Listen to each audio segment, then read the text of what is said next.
Nampak tak ada kesan warna putih ni? Okey, kesan warna putih ni kesan gas keluar. Hai, tip 1 minit hari ni. Okey, hari ni saya nak kongsi kes yang agak menarik. Kenapa saya kata agak menarik?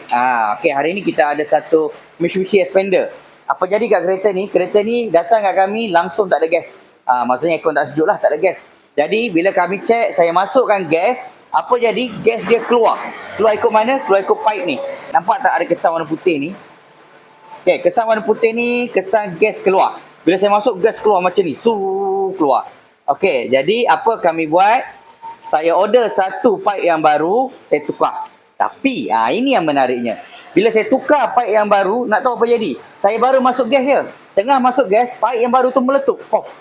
Dia meletup, pecah dekat bahagian getah dia ni. Jadi kat sini, apa yang saya nak beritahu ialah, bila jadi macam tu, kemungkinan dalam sistem dia ni, ada sumbat.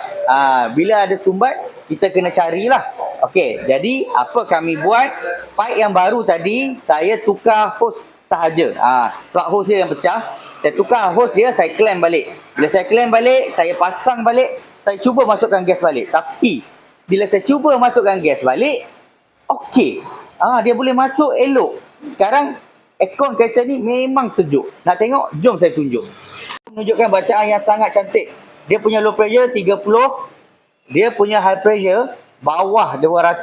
Tak silap high pressure dia dalam 180 je. Sekarang dia sedang cut. Nampak? High pressure dia tak sampai 200. High pressure dia dalam 190 macam tu je. Okey. Dan nak tahu berapa suhu dia? Jom saya tunjuk. Ini suhu yang dapat selepas kita tukar pipe tadi. Kita masukkan gas balik. Nampak? Suhu dia dapat 3 darjah Celsius. Okey, apa maknanya kat sini? Maknanya kat sini sebenarnya sistem kereta dia ni 50-50.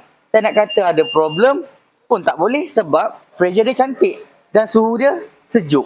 Nak kata tak ada problem pun tak boleh. Sebab apa? Sebab bila saya pasang pipe tadi, saya masuk je gas, dia terus meletup pipe ni. Okey, so di sini video ni saya buat khas terutama kepada owner. Seandainya kereta ni selepas ni tak sejuk, bila kita double check ada bocor lagi dekat pipe high pressure ni, maksudnya kereta dia tu memang ada sumbat dan memang kena tukar. Tapi buat sementara ni, kalau elok macam ni, pakai dulu. Jangan bazir duit, tukar, try and error. Kita tak mau try and error. At least kita pasang macam ni, dia elok, kita pakai. Tapi kalau dia tak elok lepas ni, memang kita dah tahu